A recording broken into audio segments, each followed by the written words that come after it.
Welcome back to the Profits of IT. I'm your host, Jim Punzenberger, and also creator and founder of ManagedProspectingSystem.com. If you're an IT services business, I built ManagedProspectingSystem.com for you. It's authority content, LinkedIn outreach, targeted emails, and backdoor methods into ideal prospects. We do it all for you every week. So check out ManagedProspectingSystem.com after the show.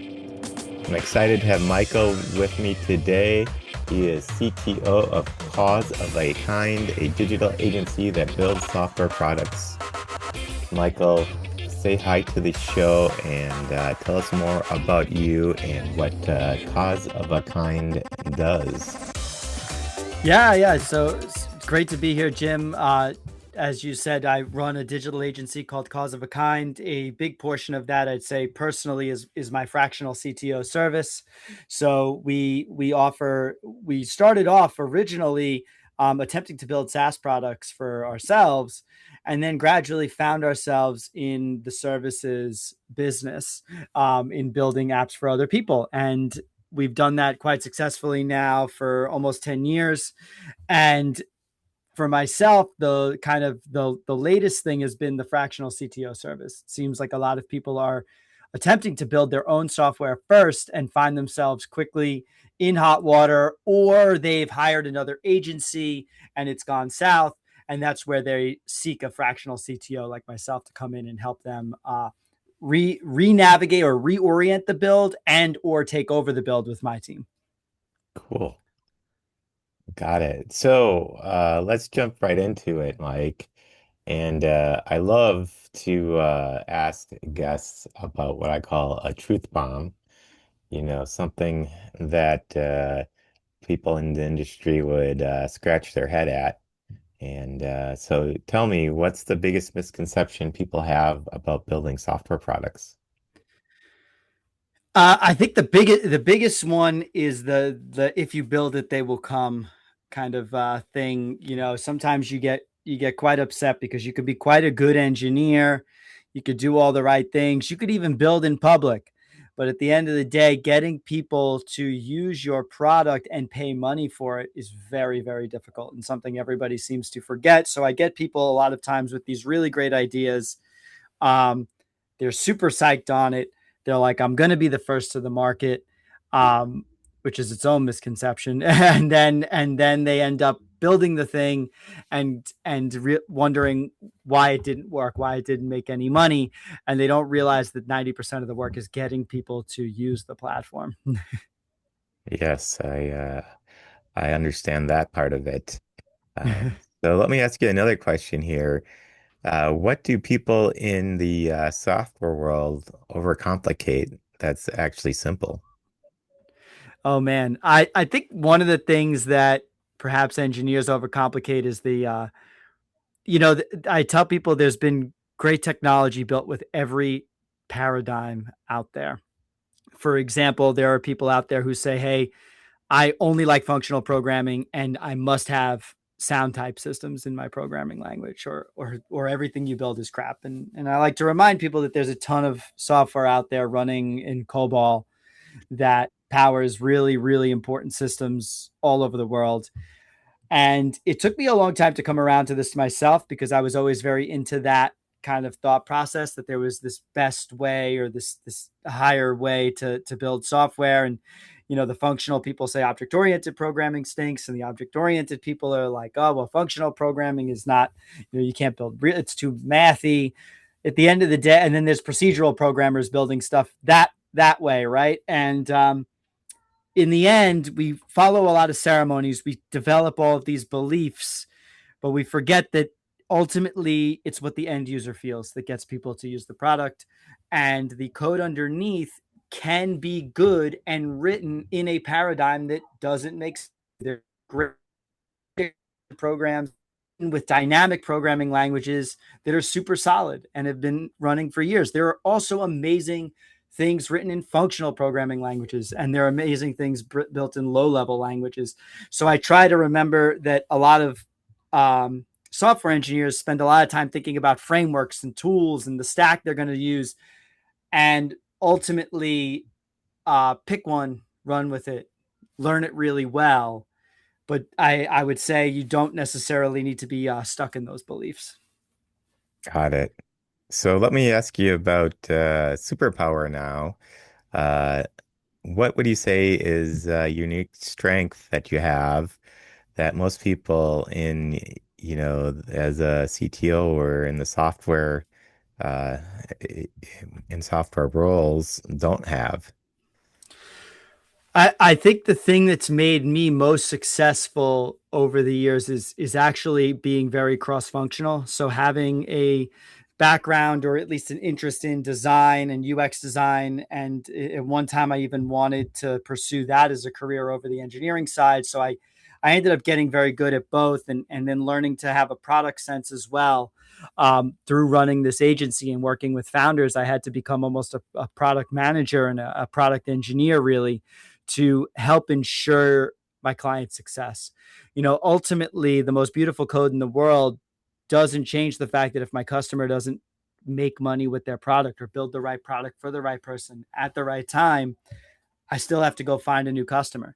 And so I have to balance all of those things. And I think that being able to balance those things has been my superpower, where some people are very myopically focused, especially in the CTO space, about I know the tech side of it, but I don't do the product side. And increasingly, you're seeing people call themselves the CPTO, like they're trying to bake all these different terms.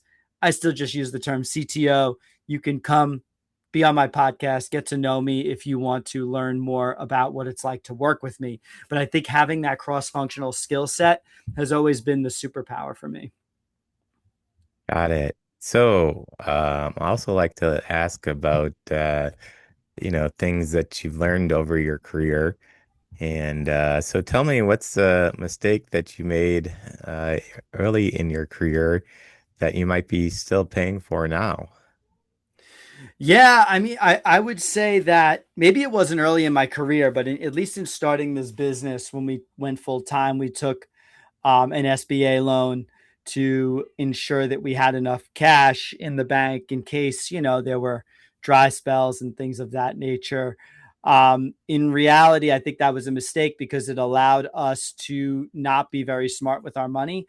And the not being very smart piece was actually kind of interesting. It wasn't that we were frivolously out there buying cars and paying for parties like the show Silicon Right. Valley, where he throws a big bash.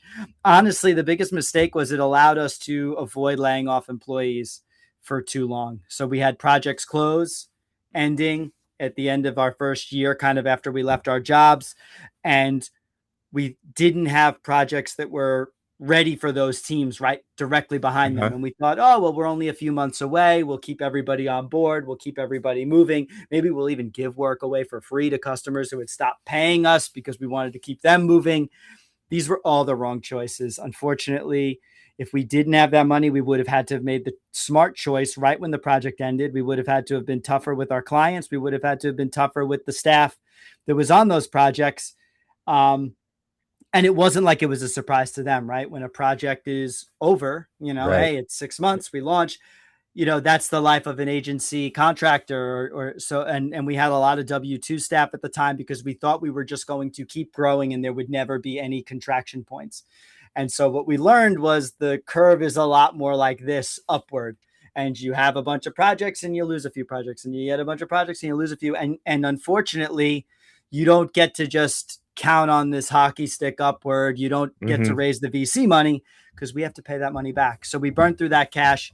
As a result, we're super militant about cash flow. We even built a forecasting product called Fin Forecasting that helps us forecast financials for agencies that we still use to this day. We have not needed to take lines of credit or loans or anything like that for a number of years now, but we do still pay for that mistake. And we do always look back on it and say, damn, like we really should have made that hard choice sooner. So, what's has you most excited about in your business right now? What should make listeners excited? Personally, I think AI is the most exciting thing going on right now, especially in software building. Um, I can give you kind of the gloomy side of it, which is we are doing a greater amount of revenue than we have ever done before with less staff than we've ever done before. So a lot of folks might say, oh, well, that means you're not hiring people that you would have hired. That's really not the way it's shaking out. We are making deals with companies at price points we never could have entertained before. Software engineering is quite expensive. Paying for someone to make a $150,000 plus salary in the United States is quite expensive.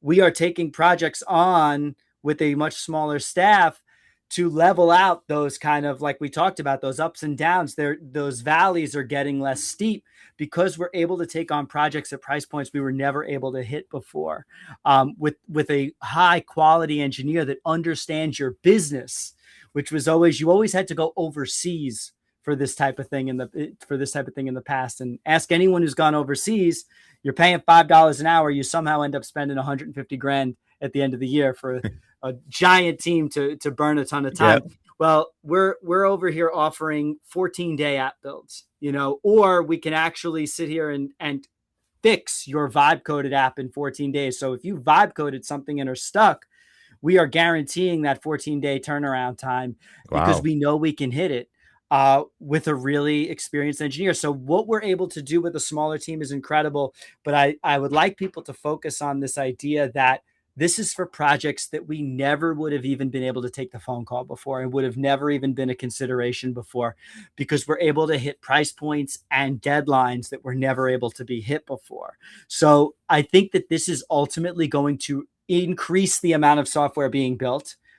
But yeah, we had to adjust our price point to make it more appealing for the fact that it's not taking us 6 months to a year to build somebody's startup anymore. Hmm. That sounds like it's in a very exciting time. So, uh, if somebody was interested in learning more and want to reach out to you, what would be a great way of getting in touch? Yeah, LinkedIn is probably one of the best ways. You can also find me on michaelrispoli.com. That actually has all of my links, connections, email. So those are the best ways to get in touch with me right now. And then, of course, check out causeofakind.com, which is our agency website, and our podcast, Strictly from Nowhere. Cool. Well, also check the show notes for links to that information. We'll include that in the show notes. Any final thoughts before we wrap up here, Michael?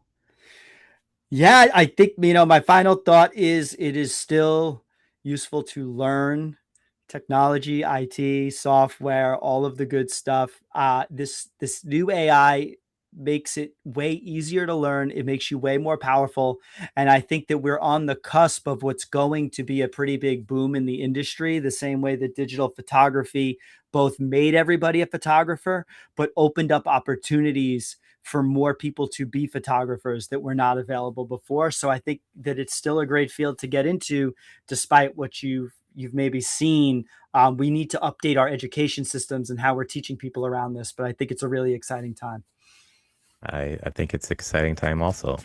Well, Michael, thank you for coming on. Thank you for sharing. And as Michael said, building the product is never or has never been the hard part. Getting people to care about it is. ManageProspectingSystem.com solves that problem for IT service businesses every week, done for you. So check out ManageProspectingSystem.com. And until next time, stay hydrated and caffeinated. Bye for now. Thanks, Jim.